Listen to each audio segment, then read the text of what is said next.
يعني بالنسبة للوضع السوري لا جديد تحت الشمس مع هذه السلطة التي اختارت أن يكون عهدها مطليا بالفوضى وبالتفكك المجتمعي والاحتقان الذي في تصاعد وازدياد باستمرار. والأعين الآن تتجه إلى التناقضات ما بين المجتمع السني خصوصا. هناك تقرير أمريكي سمعته مؤخرا يشير إلى وجود ميثاق سري ما بين الجماعات المتطرفة في سوريا، وأنه يتم التحضير لتنظيم على غرار داعش. يكون هذا التنظيم هو الذراع الخفي لهذه السلطة، والذي من خلاله يمكن أن تفعل السلطة وراء الستار ما تريد أن تفعله. التقرير يتخوف من أن التنظيمات المتطرفة المتشددة دينيا في سوريا يتضاعف نشاطها ويستمر بوجود هذه السلطة، سواء على مرأى تلك السلطة أو بتعاقد سري ما بين هذه السلطة وتلك التنظيمات. ثمة تنظيم أشبه بداعش يلوح في الأفق وفق هذا التقرير الأمريكي.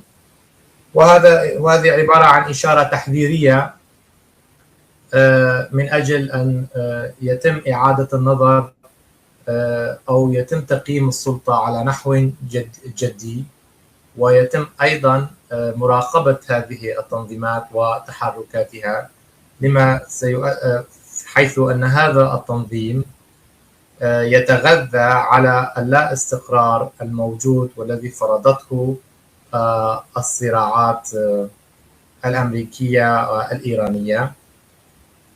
وهذه التنظيمات سنية الطابع ستستغل حالة اللا استقرار في المنطقة من أجل أن تبني أنشطتها وتعيد تدوير عناصر داعش الذين لا يزالون على قيد الحياة أو الذين هم خارج السجون، والذين يستفيدون من وجود هذه السلطة. بمعنى آخر، يقومون بإعادة مراجعة شاملة لتحركاتهم، ومن أجل أيضا أن يقوموا بتقوية نفوذهم في المجتمعات المهددة بالفقر، وكذلك عبر الاستفادة من حالة الفقر الموجودة في سوريا أصلا.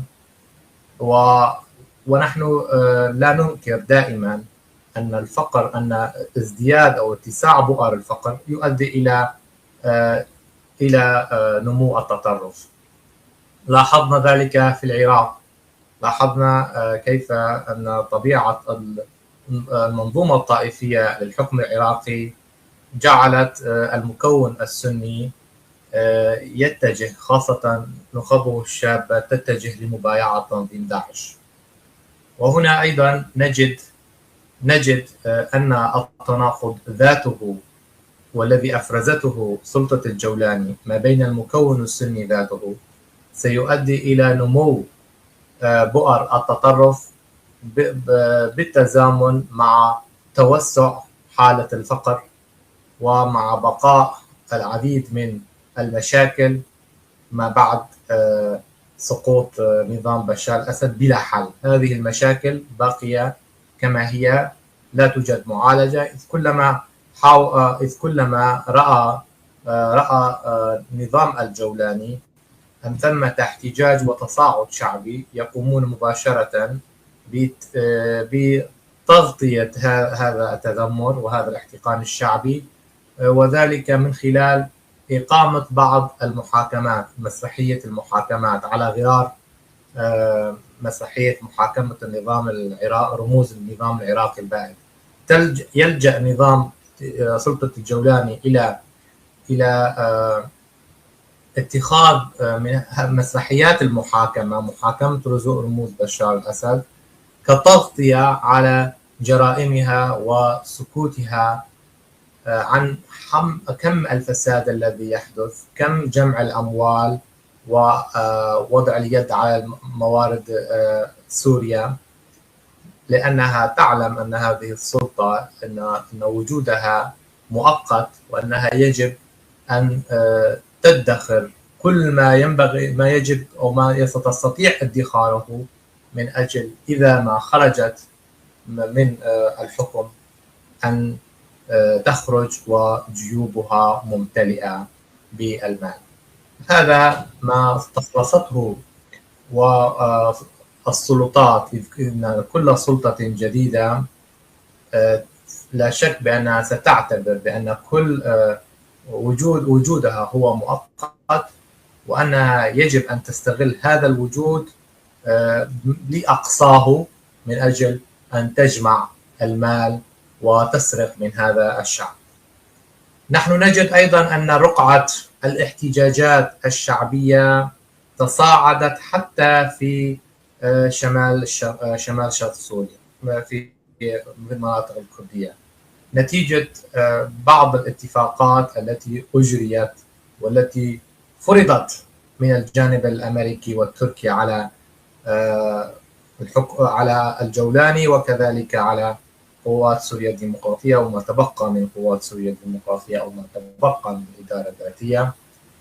وهذا الاتفاق بالضرورة شكل أزمة اقتصادية تتفاقم باضطراد مع مرور الوقت. نجد هذه الاحتجاجات على الغلاء، على ارتفاع أسعار المعيشة، على الجوع، على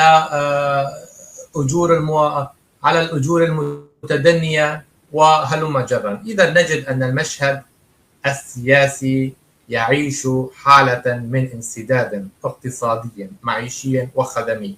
هذا سيشكل بالضرورة أساسا لوجود تنظيمات راديكالية متطرفة تستفيد من هذا الاحتقان الشعبي من أجل أن تظهر مجددا.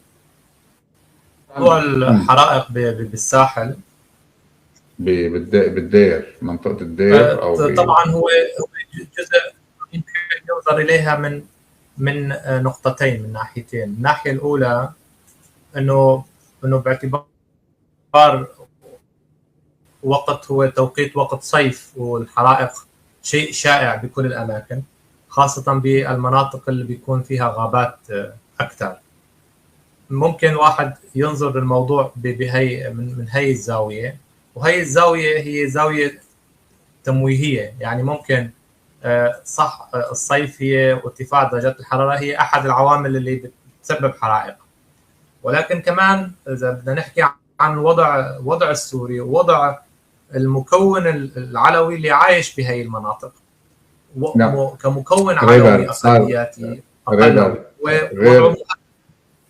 غير الحرائق اللي بالساحل. صار في حرائق حديثا بمنطقة دير الزور، حرقوا محاصيل القمح. ما بعرف إذا ما سمعت فيها، سمعان بالحرائق اللي صارت. الخط عندك عم يقطش بعتقد. حرائق صارت بمحاصيل القمح بمناطق الجزيرة. المناطق الشرقية خاصة بمناطقنا كمان هي مناطق بالضبط، هي المناطق الجزيرة ومناطق الشرقية عموما هي مناطق بيتم فيها حصد الموسم بمثل هذا الوقت، والحرائق فيها في الغالب مفتعلة. الهدف هو تخريبي، والهدف هو تجويع العالم من خلال افتعال هذه الحرائق. يعني الساحل، المناطق بشكل عام، مناطق السورية خصوصا بالمناطق ذات اللي بتعتمد على هي المحاصيل من أجل معيشتها ومعيشة حياتها، لأنه هي يعتبر القمح يعني الحبوب بشكل عام هي كوا عم يقول لك الهدف هو استيراد الطحين التركي للمجتمعات الزراعية. شوف كوا عم يقول لك أن الهدف طبعا إذا صار في حرائق هذا عموما راح يخلي الناس تتجه نحو الاستيراد، وهذا هو الهدف وراء افتعال هذه الحرائق، انه يكون في تجويع، في تدمير للبنيه التحتيه، للبنيه الغذائيه للمجتمع السوري، حتى هذا المجتمع يظل مدين للخارج، خصوصا التركي. تركيا هي المستفيد الأكبر من حدوث أي تدهور أو تدني في مستوى الحياة في سوريا. تركيا هي المستفيد الأكبر والراعي لما يسمى بمشاريع التنمية. أعتقد أنه كنا نحكي عن هذا التنافس السعودي التركي حول سوريا، ولكن اليوم هي الكلمة فصل لتركيا بلا منازع. تركيا الآن هي المتحدث أو الناطق أو المندوب السامي عن سوريا بمباركة ترامب، بمباركة رئيس الولايات المتحدة الأمريكية. وأي شيء أو أي بادرة أو أي محاولة للنهوض بهذا البلد ليس من مصلحة الوجود التركي. لهذا ستسعى تركيا جاهدة على تطبيق مبدأ الأرض المحروقة على سوريا كافة، من الساحل إلى الشمال. الهدف من تفقير الشعب، الهدف منها امتلاك الأراضي، السيطرة على الموارد. رأينا ما فعلته تركيا في غمر القرى الشرقية القريبة من الرقة ودير الزور بالمياه، وهذه خطة معروفة. يعني أزمة المياه ما بين تركيا وسوريا وما بين تركيا والعراق قديمة ومتجذرة ولم تحال حتى الآن، وهي ورقة ضغط تهدد بها تركيا متى ما تشاء هذه الدول بغرض ابتزازها. أيضا لتركيا تركيا تبتز أوروبا بموضوع اللاجئين، تستطيع إغراقها باللاجئين متى ما تشاء، وتستطيع أيضا أن تتعامل مع هذه الورقة وفق ضرورات مصلحتها الخارجية. تركيا اليوم هو مصدر مهدد، وهي قابلة أن تكون بديلا عن إيران في المنطقة على المدى غير المنظور. تركيا لديها أوراق تستطيع أن تلعب بها، لديها أيضا قوى تنوب عنها بالوكالة وتحارب في المناطق التي تريدها. حاربت في أذربيجان،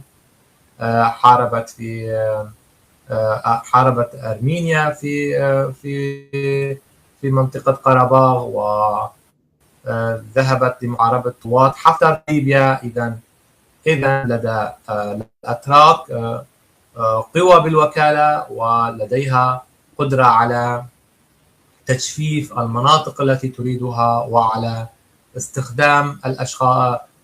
استخدام القوى المحلية كيفما تشاء. مثلا رأينا جماعة في سريكانية في رأس العين تهدد الكرد بمغبة العودة إلى مناطقهم في رأس العين، وهذا ليس بمعزل عن أوامر تركيا.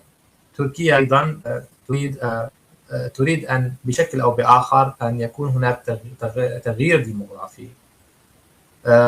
إنها لا تستطيع الآن التحرك بشكل مباشر تجاه الدروز، كون تمنع ذلك، وكون السويداء هو جزء من منظومة أمن الحدود.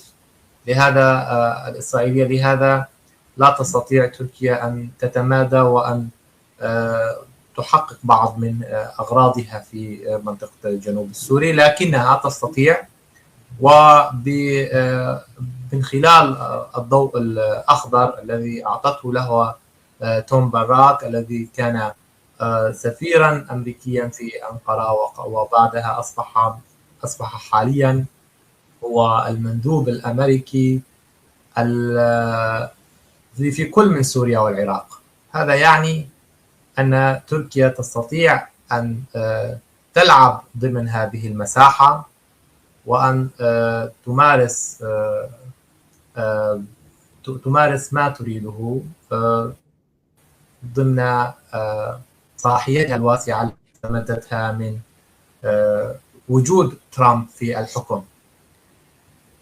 نعم، ما يحدث في الساحل وما يحدث في من افتعال حرائق إحراق المحاصيل الزراعية في المناطق الشرقية والشمالية وخطة مفتعلة الغرض منها تهجير السكان، تغيير ديموغرافي، تجويع المجتمع السوري، ووضع الحكومة الجديدة ضمن خيارات محدودة جدا تتجه للتعامل الرسمي والقانوني مع الدولة الوحيدة التي لا منال لها وهي تركيا. قسد لم تدخل الاتفاق من موقع المنتصر.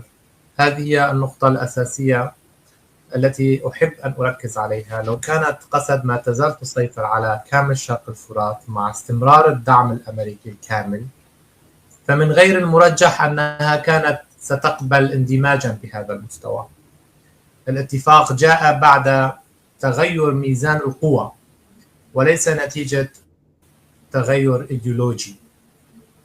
الولايات المتحدة الأمريكية أعادت ترتيب أولوياتها. خلال السنوات الماضية كان المشروع الكردي في شمال شرق سوريا قائما على ركيزتين: الحماية الأمريكية وضعف الدولة السورية. عندما بدأت واشنطن تنظر إلى استقرار سوريا الجديدة باعتباره أولوية أعلى من استمرار كيان شبه مستقل، أصبح واضحا لقسد أنها لن تحصل على دعم غير محدود إذا اندلع صراع شامل. هذا لا يعني أن واشنطن تخلت عنها بالكامل، وإنما أعادت تعريف مصالحها. منذ سنوات أعلنت أنقرة أن وجود قوة عسكرية مرتبطة بحزب العمال الكردستاني على حدودها هو خط أحمر. ومع تغير النظام في دمشق أصبح من الممكن لأول مرة أن تتفق دمشق وأنقرة ولو جزئيا على هدف واحد، وهو إنهاء أي استقلال عسكري لقسد. وهذا وضع القيادة الكردية، هذا وضعها أمام معادلة صعبة: القتال ضد دمشق أو مواجهة تركيا مع غياب ضمانة أمريكية كاملة. وهذا وضع يكاد يكون مستحيلا عسكريا. قسد اختارت الحفاظ على ما يمكن الحفاظ عليه. في العلوم السياسية يسمى ذلك التراجع المنظم، بدلا من خسارة كل شيء: المؤسسات، الإدارة، الموظفين، التعليم، بعض الخصوصية الثقافية. حاولت تحويل الصراع من حرب عسكرية إلى مفاوضات سياسية. قد ينجح هذا وقد يفشل، لكنه كان خيارا أقل تكلفة من حرب مفتوحة. والاتفاق لا يعني أن كل شيء انتهى. كثيرون ينظرون إلى الاتفاق وكأنه نهاية المشروع الكردي، لكن تاريخيا كثير من الحركات السياسية انتقلت من الإدارة المستقلة إلى أشكال مختلفة من اللامركزية أو الإدارة المحلية. السؤال الحقيقي ليس توقيع الاتفاق، بل كيف سيتم تطبيقه. فهناك فرق كبير بين دمج يحفظ الحقوق الثقافية والإدارية أو دمج ينتهي بإلغاء كل مؤسسات الإدارة الذاتية. حتى الآن لا توجد إجابة نهائية. الأقليات تشعر بقلق مفهوم، ليس الكرد فقط: السريان، الآشوريين، العلويين، الدروز، بعض العشائر. لكن هذه المكونات شاركت خلال سنوات في نموذج سياسي مختلف، وهي تخشى أن تفقد الضمانات التي كانت تتمتع بها. أنا أعني الأقليات التي كانت تعيش مع الكرد. لكن في المقابل يرى آخرون، ومن بينهم بعض الدروز ومن بينهم بعض العلويين، أن وجود دولة مركزية مستقرة قد يوفر حماية أفضل إذا التزمت الدولة بحقوق المواطنة لجميع المكونات. السؤال هنا: هل أخطأت قيادة قسد؟ طبعا ثمة انقسام. هناك رأيان رئيسيان حسب متابعتي الطويلة بهذا الموضوع. الرأي الأول يقول أن القيادة تأخرت سنوات في التفاوض مع دمشق وهي في موقع قوة. ولو فعلت ذلك قبل تغير الموازين لحصلت على مكاسب أكبر. أما الرأي الثاني فيقول أن القيادة لم يكن أمامها خيار حقيقي، لأن دمشق كانت ترفض أي صيغة للحكم الذاتي، وبالتالي لم يكن هناك اتفاق يمكن التوصل إليه. من الصعب هنا جزم أي الرأيين أصح. أنا لا أميل لكلا هذين الرأيين. أقول أن القيادة الحالية أرغمت بغياب الضمانة الأمريكية على أن تجلس وتتفق على ما يمكن الاتفاق عليه. ما الذي خيب آمال كثيرين؟ ليس مجرد الاندماج، بل السرعة التي تغيرت بها الوقائع. فخلال فترة قصيرة انتقل الخطاب من الحديث عن إدارة ذاتية طويلة الأمد دمج القوات والمؤسسات ضمن الدولة. هذا التحول السريع أحدث صدمة لدى مؤيدي المشروع، وأثار شعورا بأن الضمانات الدولية لم تكن راسخة كما كان يعتقد. إذا نظرنا إلى ما حدث بمنطق موازين القوى، فإن الاتفاق يبدو أقرب إلى تسوية فرضتها الظروف أكثر من كونه خيارا مثاليا لأي طرف. قسد واجهت ضغوطا عسكرية وإقليمية ودولية متزامنة، بينما رأت الحكومة السورية أن الفرصة أصبحت مناسبة لإعادة بسط سلطة الدولة على كامل البلاد. أما نجاح الاتفاق أو فشله فسيتوقف على تنفيذه عمليا، ولا سيما فيما يتعلق بالحقوق السياسية والثقافية والإدارية للمكونات المحلية، وليس على نصوصه وحده.